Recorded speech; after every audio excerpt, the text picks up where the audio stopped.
Alors, j'aimerais te dire quelque chose. L'expérimentation de la plénitude de la gloire de Dieu, L'ange. la dimension de rencontre angélique n'est pas dans le lieu saint. Elle est dans le lieu Très saint. Pense, prophète. En fait, lorsque je cultive la présence de Dieu, il y a une dimension de la culture de la présence de Dieu où les anges sont accompagnateurs de ce qui se produit.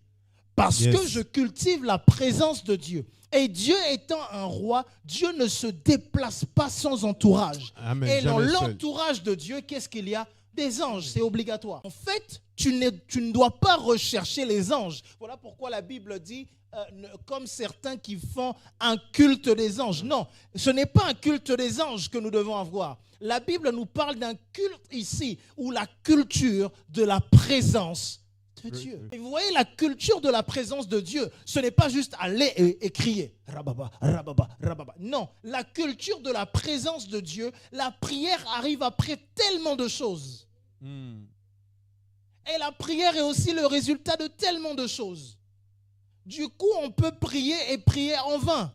Voilà pourquoi Jacques dit, vous demandez, mais vous ne recevez pas, parce que vous demandez mal. Comment est-ce qu'on demande bien? Comment est-ce qu'on prie bien?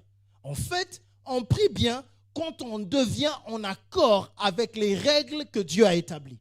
Et les règles que Dieu a établies, il nous donne des indices ici pour rentrer non plus dans l'ombre, mais dans les choses réelles. Alléluia. Amen. L'auteur d'Hébreux lui-même dit, ce n'est pas le moment de parler en détail. La Bible elle-même Et verset 6, la Bible dit, or ces choses, écoutez bien, étaient ainsi disposées. Les sacrificateurs qui font le service entrent en tout temps dans la première partie du tabernacle. Et dans la seconde, le souverain sacrificateur seul entre une fois par an, non sans y apporter du sang qu'il offre pour lui-même et pour les péchés du peuple. Le Saint-Esprit montrait par là que le chemin du lieu très saint n'était pas encore ouvert tant que le premier tabernacle subsistait. Très bien. C'est une figure pour le temps actuel où l'on présente des offrandes et des sacrifices qui ne peuvent rendre parfait sous le rapport de la conscience celui qui rend ce culte. Le culte de la première alliance ne pouvait prendre parfait sur le plan de la conscience. Dis encore ça. Sur le plan de la conscience. Mais continuons. C'est une figure, et qui, avec les aliments, les boissons et les diverses ablutions, étaient des ordonnances charnelles imposées seulement jusqu'à une époque de réformation. Mais Christ est venu comme souverain sacrificateur des biens à venir. Il a traversé le tabernacle plus grand et plus parfait qui n'est pas construit de main d'homme, c'est-à-dire qui n'est pas de cette création.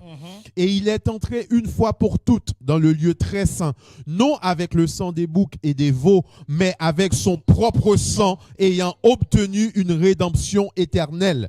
Car si le sang des taureaux et des boucs et la cendre d'une vache répandue sur ceux qui sont souillés sanctifie et procure la pureté de la chair. Alors écoutez bien, ça veut dire ici que le sang des taureaux, des boucs, la cendre de vache répandue sur ceux qui sont souillés produisent la pureté. Amen. Ça ne touche juste pas la conscience. Continuons. Combien plus le sang de Christ qui, par un esprit éternel, s'est offert lui-même sans tache à Dieu, purifiera-t-il votre conscience des œuvres mortes afin que vous serviez le Dieu vivant. En fait, en d'autres termes, ce qui me permet de rentrer cette fois dans cette alliance, dans ce tabernacle-ci, c'est le sang de Christ dans ma conscience. Amen. Le sang de Christ, il y a une révélation du sang de Christ en moi qui me permet de rentrer dans la présence de Dieu. Amen. Voilà pourquoi tout autel et toute personne spirituelle a besoin de sang. Si tu vas voir quel que soit il y a un niveau dans toutes les religions du monde, sérieuses. Toute religion sérieuse, toute personne spirituelle sérieuse, il y a un niveau où il doit te demander du sang. Il y a un niveau où on doit te demander du sang. Et nous sommes les seuls, les chrétiens, où on arrive avec le sang tous les dimanches. Tranquille, et on le fait. Est-ce que vous savez que les premiers chrétiens ont été persécutés à un moment pour ça, parce qu'ils étaient considérés comme des cannibales? Si vous lisez l'histoire de l'Église, il y a une partie dans le christianisme, ils étaient persécutés à cause de la Sainte Seine. Parce que, en fait, mais je ne sais pas, c'est une dinguerie. Je sais pas, réfléchissez. En plein milieu d'un culte comme ça, tu dis, ceci est le sang, ceci. Réfléchissez. Quand assieds-toi 2 minutes. Comment ça on se réunit, on boit du sang? Et puis on le fait de façon très solennelle. Ceci est le sang. Bien concentré. Tu prends le pain, tu dis ceci est le corps. Vampire, c'est toi. Oui, c'est toi. Réfléchissons 2 minutes. Et nous on fait ça normal. On a un nom style, l'Eucharistie, la Sainte Seine. On a des noms pour ça.